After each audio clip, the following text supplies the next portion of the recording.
আসসালামু আলাইকুম, সবাই কেমন আছেন? আশা করি ভালো আছেন। তো এই যে দেখতেছেন এনে আমি লতিগুলা নিছি। লতিগুলা কি করবো কোন তো? এই লতিগুলা আমি মাত্র 10 মিনিটে পরিষ্কার করবো। 10 মিনিটও লাগবে না আমার পরিষ্কার করতে। আর এই লতি পরিষ্কার করতে আমার কি লাগবে জানেন? মাত্র একটা জিনিস। আর এই জিনিসটা হইলো এই যে থাল মাজনের জালি। এই জালিটারে আমি একটু লম্বাটে ভাবে করে নিছি। আর এই জালিটা দিয়ে পুরো লতি কাভার করছি। কইরা এই মাথা থেকে ওই মাথা পর্যন্ত খালি একটা করে টান দিমু। এই যে দেখেন কি সুন্দর করে লতিটা পরিষ্কার হয়ে যেতেছে। আর এমনি করে পরিষ্কার করলে আপনাকে সময়ও বাঁচবো, খুব তাড়াতাড়ি বা এটা অনেক সহজ। আপনারা চাইলে করে দেখতে পারেন। আমি কিন্তু এ নিয়ে ভিডিওর স্পিড একটুও বাড়াইনি, একটুও না। যেমনি আমি করছি ঠিক এমনি ভিডিওটা রাখছি।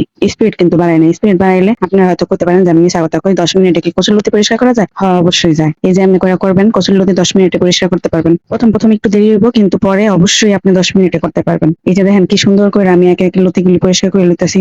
যারা লতি পরিষ্কারের ডরে খান না, হেরা তো অবশ্যই এই টেকনিকটা অবলম্বন করবেন। কচুরলতি পছন্দ করে না এমন কোনো মানুষ নাই এই দুনিয়া। খুব কম মানুষই আছে যে এটা পছন্দ করে না।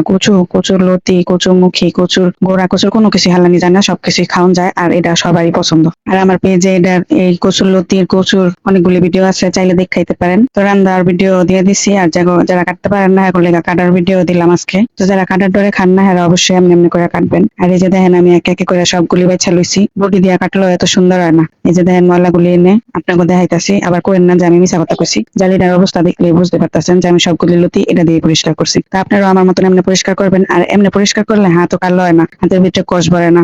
হয়তো দুই একটা আঙ্গুল কালো হয়, কিন্তু পুরো হাতে একটুও ভরে না। তাই এমনি আপনারা পরিষ্কার করে আমারে জানাইবেন কমেন্ট করে। তো আমার ভিডিওটা ভালো লাগলে সবাই শেয়ার করবেন। আর আমার আজকের ভিডিও এই পর্যন্তই। সবাই ভালো থাকবেন, সুস্থ থাকবেন। আল্লাহ হাফেজ।